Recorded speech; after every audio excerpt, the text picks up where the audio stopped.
sing apungam kumruk sudung ngok baspai kami YouTube channel sapa lakoda apungam kumruk sudung osin aila dong nulisin aila de pas sek aimasin runa kalau kumnam do bona arok silak video re kapin video manul thumbnail do title kal kindungai pabong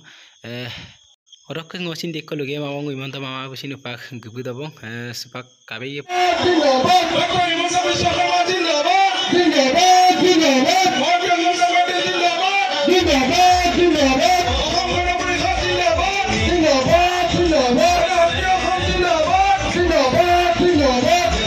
Himanta mag bakondam apeng talik pola pe na akon BJP जिंदाबाद AGP जिंदाबाद AGP जिंदाबाद गणशक्ति जिंदाबाद गणशक्ति जिंदाबाद बहुत बहुत धन्यवाद আজি আমাৰ সভাত উপস্থিত অসম চৰকাৰৰ শিক্ষামন্ত্ৰী ডক্টৰ ৰনোজ পেগু ডাঙৰীয়া বিধানসভাৰ উপাধ্যক্ষ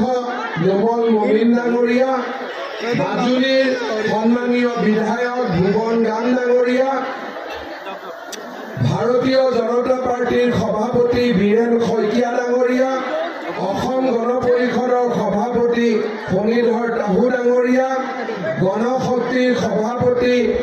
ৰঞ্জিত দলে ডাঙৰীয়া বসন্ত শইকীয়া ডাঙৰীয়া দীপক গোস্বামী ডাঙৰীয়া লোকনাথ কুতুম ডাঙৰীয়া কামাখ্যা মোহন দাস ডাঙৰীয়া আই মাতৃসকল যুৱক যুৱতী বন্ধু বান্ধৱীসকল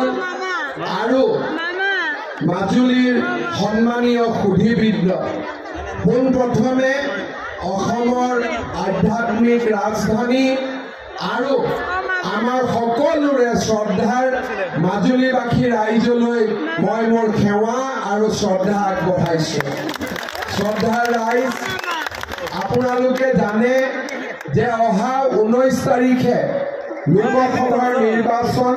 অনুষ্ঠিত হ'ব। আমি এই লোকসভাৰ নিৰ্বাচনত এজন প্ৰধানমন্ত্ৰী নিৰ্বাচন কৰিব লাগিব। আমি এমপি কিয় পাতো? যাতে এমপি জনৰ ভোটেৰে দেশত এজন ভাল প্ৰধানমন্ত্ৰী হ'ব পাৰে। আজি যেতিয়া আমি বিজেপি দলত ভোট দিম তেতিয়া ভাৰতৰ প্ৰধানমন্ত্ৰী নৰেন্দ্ৰ মোদী হ'ব। আৰু যদি আমি বিজেপিক ভোট নিদিওঁ তেতিয়াহ'লে ভাৰতৰ প্ৰধানমন্ত্ৰী ৰাহুল গান্ধী হ'ব। আমি সিদ্ধান্ত ল'ব লাগিব যে আমাক নৰেন্দ্ৰ মোদী ডাঙৰীয়াক প্ৰধানমন্ত্ৰী হিচাপে লাগে নে আমাক ৰাহুল গান্ধীক প্ৰধানমন্ত্ৰী হিচাপে লাগে? কাক লাগে আপোনালোকক? কাক লাগে আপোনালোকক? আজি কাশ্মীৰৰ পৰা কন্যাকুমাৰী, শিলচৰৰ পৰা সৌৰাষ্ট্ৰলৈকে সমগ্ৰ ভাৰতৰ মানুহে সিদ্ধান্ত লৈছে যে আমি ভাৰতৰ তৃতীয়বাৰৰ বাবে প্ৰধানমন্ত্ৰী হিচাপে নৰেন্দ্ৰ মোদী ডাঙৰীয়াক নিৰ্বাচন কৰিম। ভাৰতৰ দুৰ্যোগৰ সময়ত যেতিয়া কোভিড হৈছিল, এই নৰেন্দ্ৰ মোদীয়ে আমাৰ বাবে ভেকচিন আনিছিল, ঘৰে ঘৰে আমাক ভেকচিন দিছিল। যেতিয়া কোভিডৰ সময়ত আমি দোকান পোহাৰলৈকে ওলাই যাব পৰা নাছিলো, ঘৰতে বন্দী হৈ আছিলো, সেই সময়ত আমাক সকলোকে চাউলৰ যোগান ধৰিছিল এই নৰেন্দ্ৰ মোদীয়ে। এই নৰেন্দ্ৰ মোদীৰ নেতৃত্বত আজি ভাৰতৰ চাৰিওফালে বিকাশ হৈছে, ভাৰতৰ চাৰিওফালে উন্নতি হৈছে আৰু আমাৰ ৰাজ্যখনো আজি উন্নতিৰ পথত আগবাঢ়িছে। শ্ৰদ্ধা ৰাইজ, নিমাতী কমলাবাৰীৰ মাজত আমাক দলং কোনে দিলে? প্ৰধানমন্ত্ৰী নৰেন্দ্ৰ মোদী ডাঙৰীয়াই আমাক দলং দিলে। শ্ৰদ্ধা ৰাইজ, আমি অসমীয়া লোক, আমি কৃতজ্ঞ জাতি, আমি গুণীৰ গুণ বুজো আৰু গুণীক আমি উপযুক্ত সন্মান দিব জানো। শ্ৰদ্ধা ৰাইজ, নৰেন্দ্ৰ মোদী ভাৰতৰ প্ৰধানমন্ত্ৰী হোৱাৰ আগতে আমাৰ অসমত কোনো প্ৰধানমন্ত্ৰী কেতিয়াও 5 বছৰত দুবাৰতকৈ বেছি অহা নাছিল। যেতিয়া ডক্টৰ মনমোহন সিং অসমৰ পৰা ৰাজ্যসভাত জিকি ভাৰত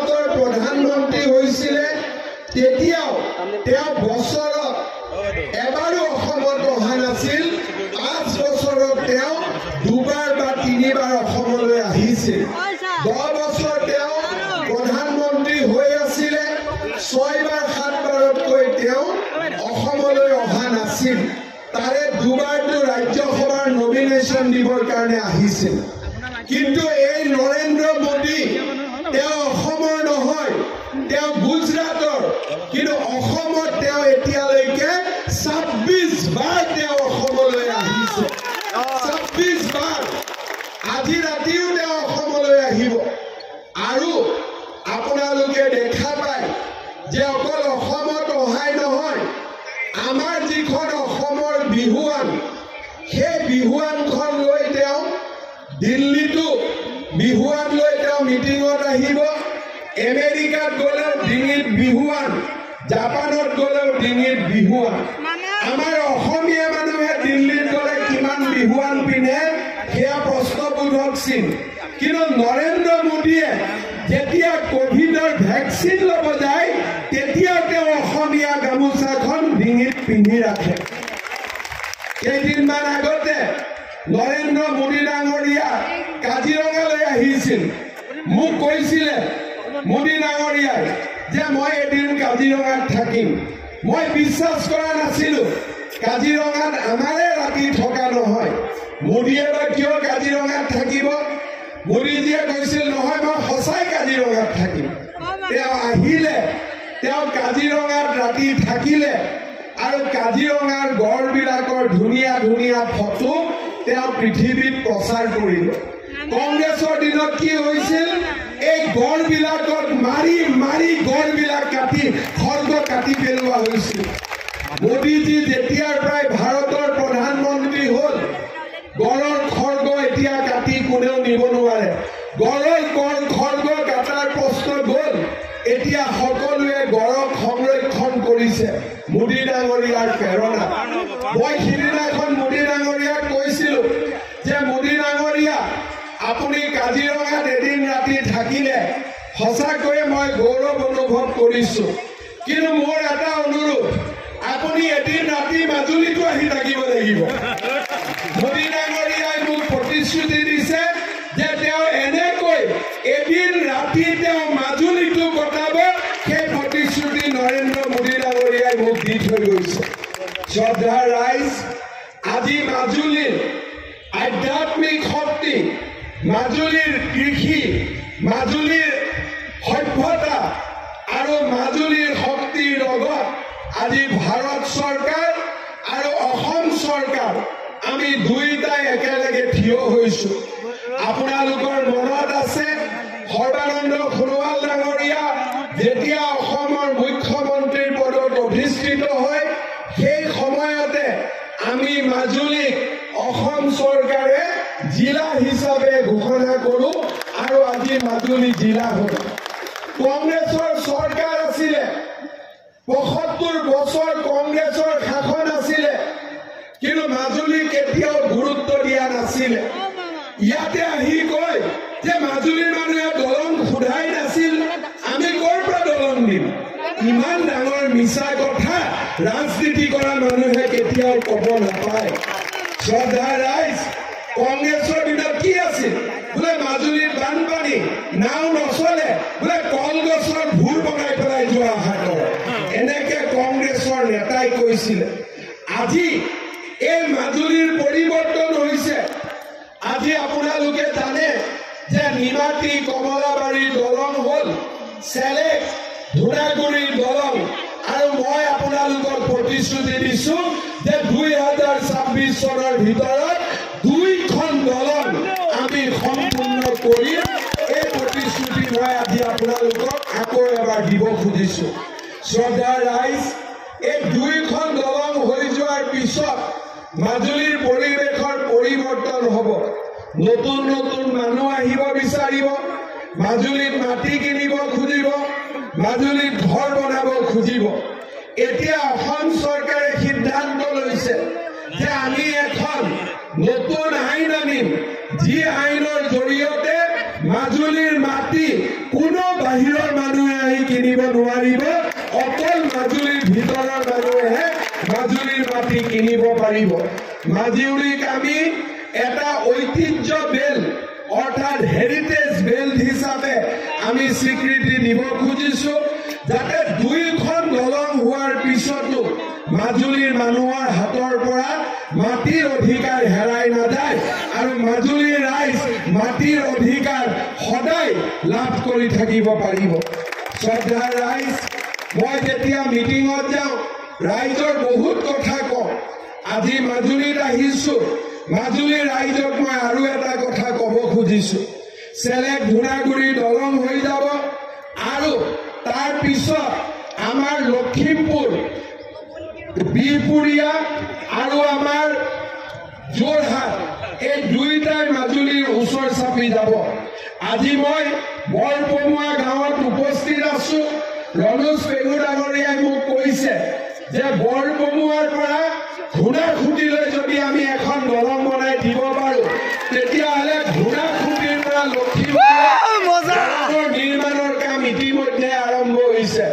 অৰ্থাৎ আমি মাজুলীৰ পৰা লখিমপুৰ মাত্ৰ 1 ঘণ্টাৰ ভিতৰত আমি গৈ পাব পাৰো শ্ৰদ্ধাৰ ৰাইজ আজিকালি যেতিয়া ডিব্ৰুগড়ৰ পৰা মাজুলী আহিব লাগে মথাউৰি দি মানুহ আহে 2 ঘণ্টাৰ ভিতৰত ডিব্ৰুগড় পায় চেলেক ধুনাগুৰি দলং হোৱাৰ পিছত বিহপুৰীয়া আমাৰ ৰিং এটাৰ সমান দূৰ হ'ব যোৰহাট আমি হাততে ঢুকি পাম আৰু এইবাৰ যেতিয়া বৰপমুৱাৰ পৰা যেতিয়া ঘোঁৰাখুঁটিলৈ দলং হ'ব সমগ্ৰ মাজুলীৰ পৰিৱেশ একেবাৰে পৰিৱৰ্তন হ'ব আৰু সেই পৰিৱৰ্তনেৰে আজি আমি সংকল্প ল'ব খুজিছো শ্ৰদ্ধাৰ ৰাইজ মাজুলীত মই যেতিয়াই আহো ভুৱন গামে মোক সদায় কয় যে দলং হ'ল কিন্তু মাজুলীত আমাৰ স্বাস্থ্যৰ পৰিৱেশ ঠিক হোৱা নাই মাজুলীৰ ডক্টৰ নাথাকে মাজুলীৰ মানুহে চিকিৎসাৰ সুবিধা নাপায় শ্ৰদ্ধাৰ ৰাইজ আজিয়ে নিৰ্বাচনী সভা ইয়াৰ ইমান ডাঙৰ মিটিং মাজুলীত আগতে কেতিয়াও হোৱা নাছিল হৈছিল নেকি আজি সমগ্ৰ মাজুলীৰ পৰিয়ালৰ এজন নহয় এজন সদস্য হলেও ইয়াত আজিৰ সভাত উপস্থিত আছে মই মাজুলীৰ ৰাইজক ক'ব খুজিছো যে মোৰ চৰকাৰৰ দিনতে মাজুলীত মই এখন মেডিকেল কলেজৰ নিৰ্মাণৰ কাম মাজুলীত 2বাৰে দলং হ'ব মাজুলীত মেডিকেল কলেজ হ'ব আৰু বৰপমুৱা আৰু ঘোঁৰাখুঁটিৰ মাজতো দলং নিৰ্মাণ হ'ব শ্ৰদ্ধাৰ ৰাইজ মাজুলীৰ ৰাস মাজুলীৰ আনন্দ মাজুলীৰ উৎসৱ অসমীয়া জাতীয় জনজীৱনৰ উৎসৱ মোৰ এটা সদায় মনত আছে যে মাজুলীত আমি 2000 মানুহ একেলগে বহিব পৰা এটা আধুনিক প্ৰেক্ষাগৃহ নিৰ্মাণ কৰিব লাগিব যাতে মাজুলীৰ অনুষ্ঠানবিলাক সকলো ৰাইজে চাব পাৰে সকলো ৰাইজে একেলগে বহি অনুষ্ঠান উপভোগ কৰিব পাৰে শ্ৰদ্ধাৰ ৰাইজ আজি মাজুলীৰ বাবে এই কামখিনি কৰাৰ শক্তি মই ক'ৰ পৰা পাইছো কাৰণ মোদী ডাঙৰীয়া প্ৰধানমন্ত্ৰী হ'ব আৰু মোদী ডাঙৰীয়াক মই মাজুলীৰ কাৰণে যি বিচাৰো মোদী ডাঙৰীয়াই না বুলি নকয় মোদী ডাঙৰীয়াই হা বুলি কয় শ্ৰদ্ধাৰ ৰাইজ কংগ্ৰেছ দলে আমাক দিব পৰাৰ ভিতৰত একো নাই কংগ্ৰেছে আমাক নিদিয়েও কংগ্ৰেছে আমাৰ হৈ নকৰেও আজি যদি ৭৫ বছৰ আগতে যদি মাজুলীৰ উন্নয়নৰ কাম আৰম্ভ হ'লহেঁতেন আজি মাজুলীৰ গৰাখহনীয়াৰ কবলত নপৰিলেহেঁতেন কেইদিনমান আগতে আমাৰ মন্ত্ৰী পীযুষ হাজৰিকা আৰু ৰণোজ পেগু ডাঙৰীয়া বিভিন্ন অঞ্চলত গৈছিলে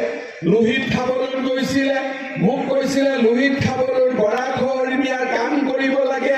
লোহিত খাবলতো দলং বনাব লাগে বিভিন্ন অঞ্চলত হিতলি চাপৰিত গৈছিলে তাতে লাইটে কাৰেণ্টে যোৱা নাই সমস্যাৰ ওপৰত মাজুলীত সমস্যা আছে কিন্তু এখন চৰকাৰৰ ওপৰতে এই সমস্যাবিলাক সমাধানৰ বোজা নপৰিলেহেঁতেন যদি কংগ্ৰেছে ৪৭ চনৰ পৰা অলপ কৰি কাম কৰি গৈ থাকিলেহেঁতেন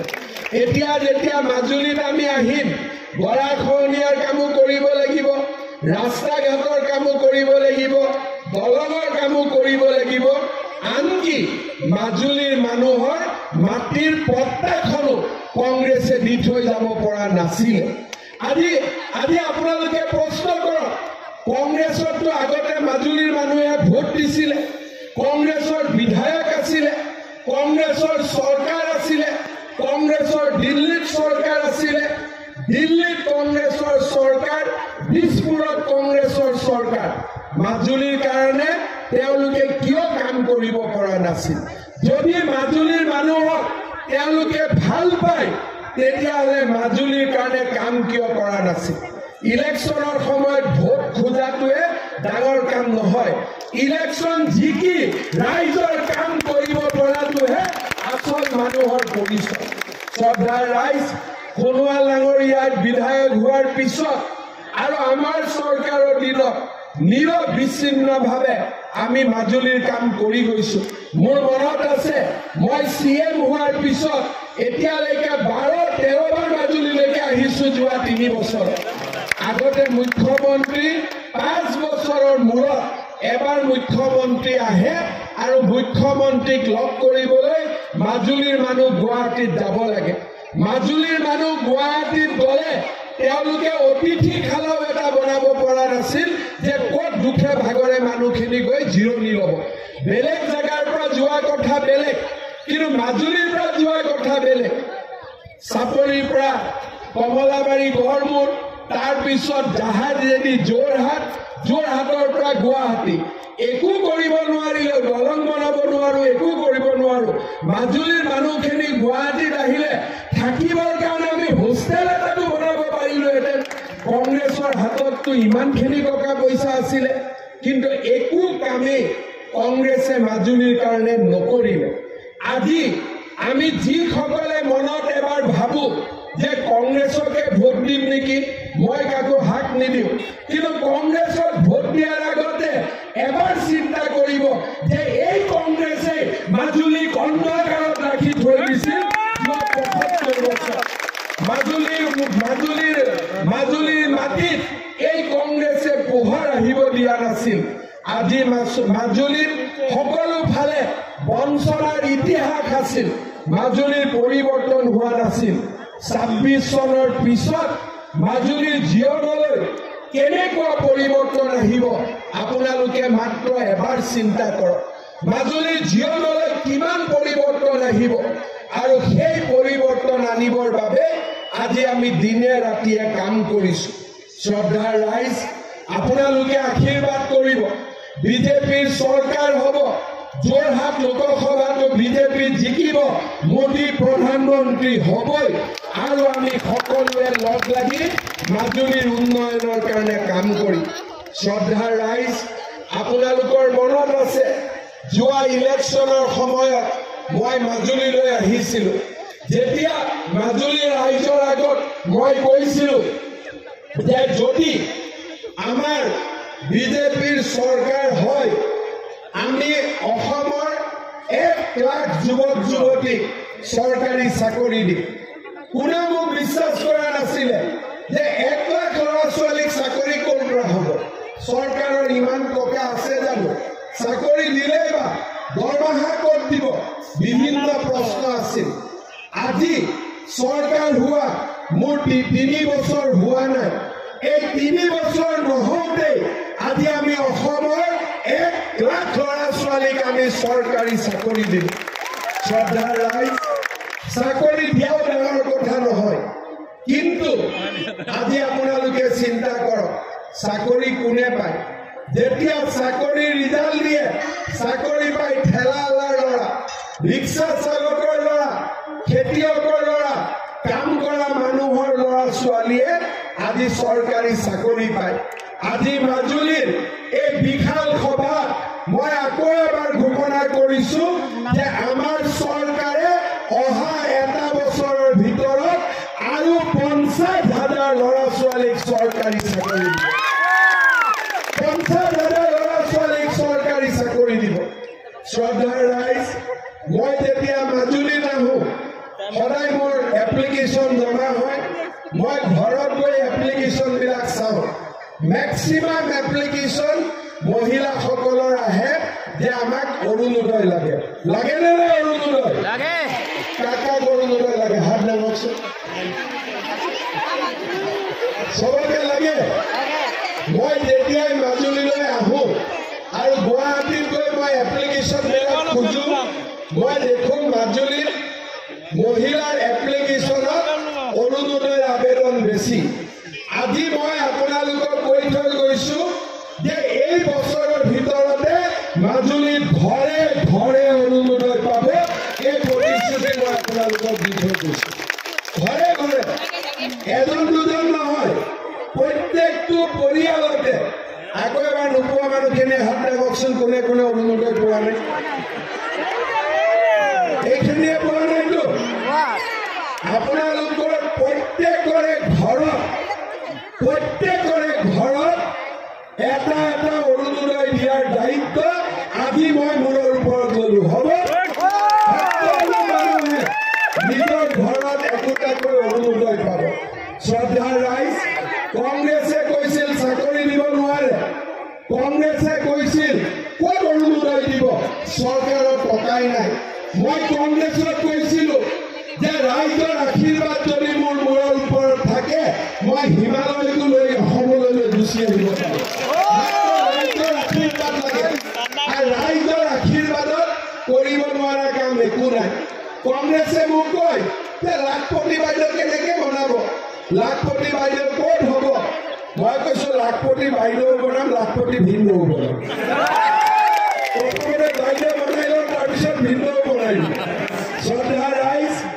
যিমানে লাখপতি বাইদেউৰ ফৰ্ম ফিল আপ কৰিছে সকলো বাইদেউক মই আজি কৈ গ'লো যে আপোনালোকৰ বেংক একাউণ্টত পুটুং কৰি 10,000 টকা সোমাব এই প্ৰতিশ্ৰুতি মই আপোনালোকক দি থৈ ফৰ্ম ফিল আপ কৰিছে নে নাই চবে কোনে কোনে কৰিছে হাত ডাঙৰ বাপৰে চবেই কৰিছে ইমান ফাষ্ট চবে কৰিছেতো একাউণ্ট নম্বৰটো ঠিক কৰি দিছে ঠিক আছে যিসকলে ফৰ্ম ফিল আপ কৰিছে এজনেও চিন্তা কৰিব নালাগে যিমানে ফৰ্ম ফিল আপ কৰিছে সকলোৱে 10,000 টকাকৈ লাভ কৰিব আৰু এটা মই কথা কৈ যাওঁ 10,000 টকাটো আৰম্ভণি বুলি ধৰিব টকাটো পাই আকৌ গিৰিয়েকসকলক দি দিম নেকি আচ্ছা নিদিলেও গিৰিয়েকসকলে বেয়া পাব নহয় কি কৰা যাব এটা মই বুদ্ধি দিওঁ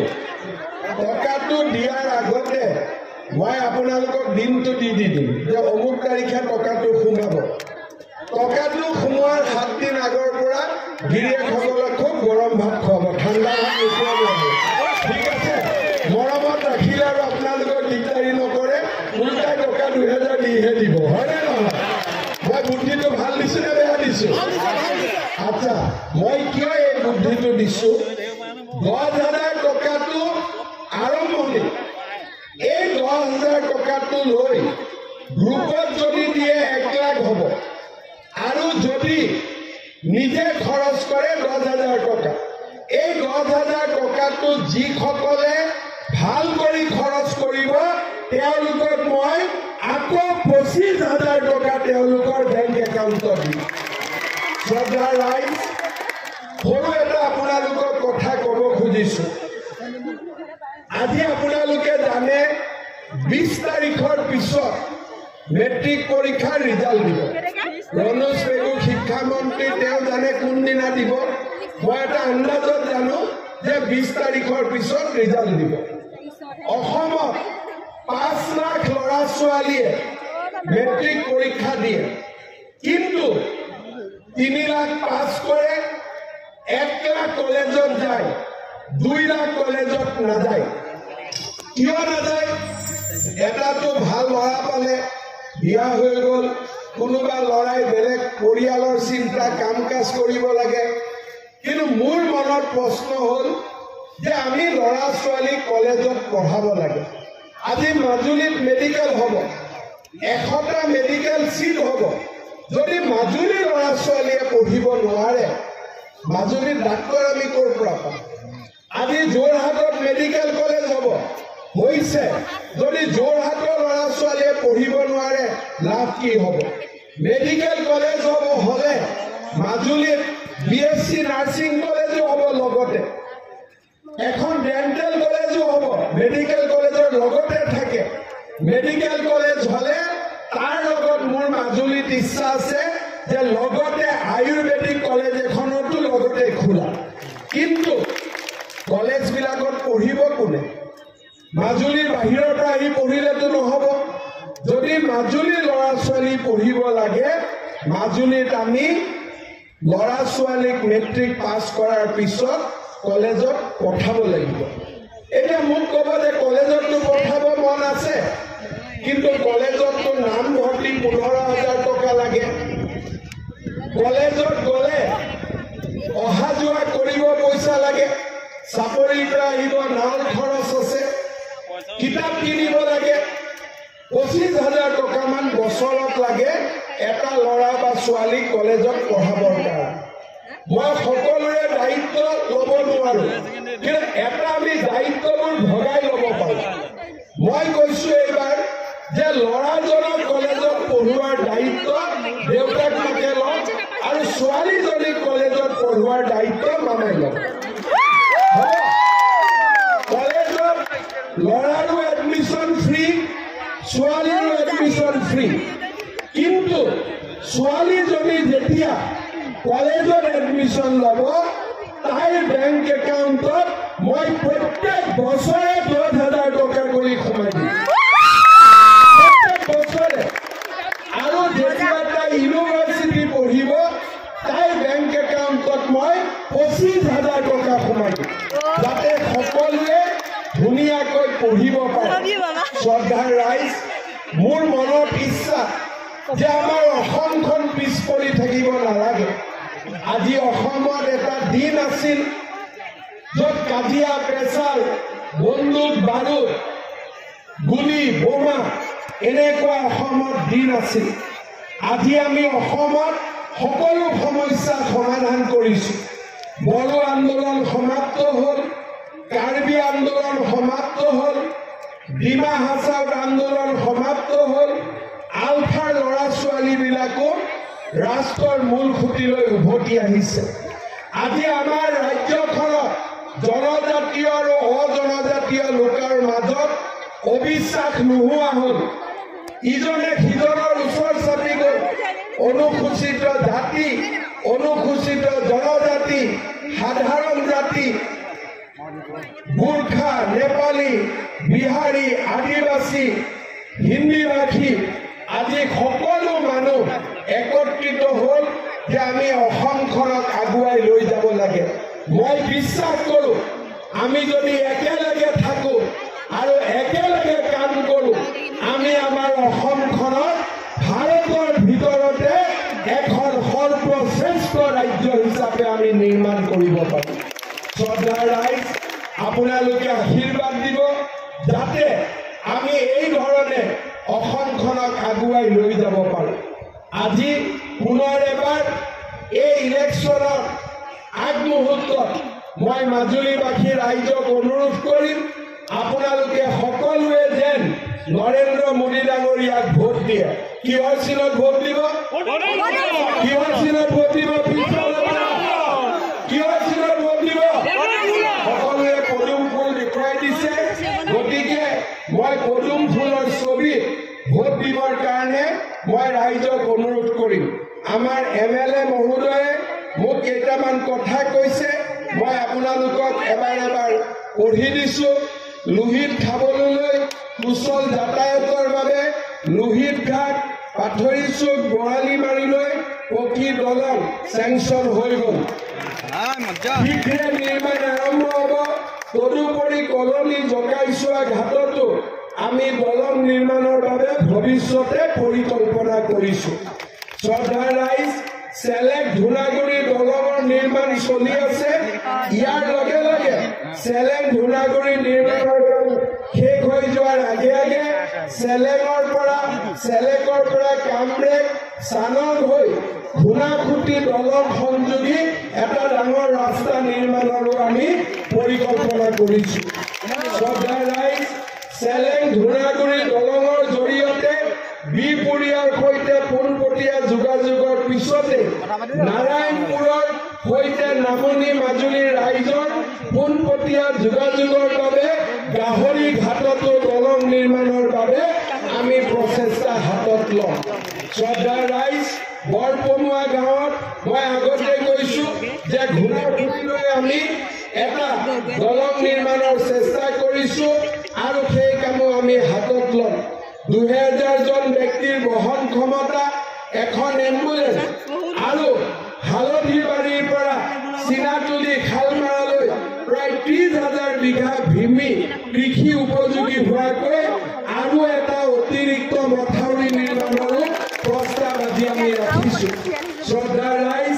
বৰপমুৱাৰ পৰা জাকৈবোৱা হৈ মাজুলী সাংস্কৃতিক বিশ্ববিদ্যালয়লৈও এটা নতুন মথাউৰি নিৰ্মাণ হ'ব লাগে। শ্ৰদ্ধাৰ ৰাইজ, ইয়াৰ লগে লগে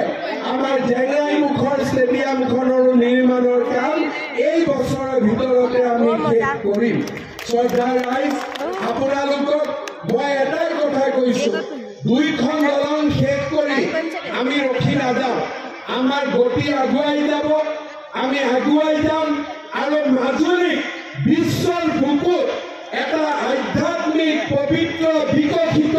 কৃষি প্ৰধান অঞ্চল হিচাপে প্ৰতিষ্ঠা নোহোৱালৈকে আমি কাম কৰি যাম। আপোনালোকক পুনৰ এবাৰ সেৱা জনাইছো আৰু পুনৰ এবাৰ সকলোকে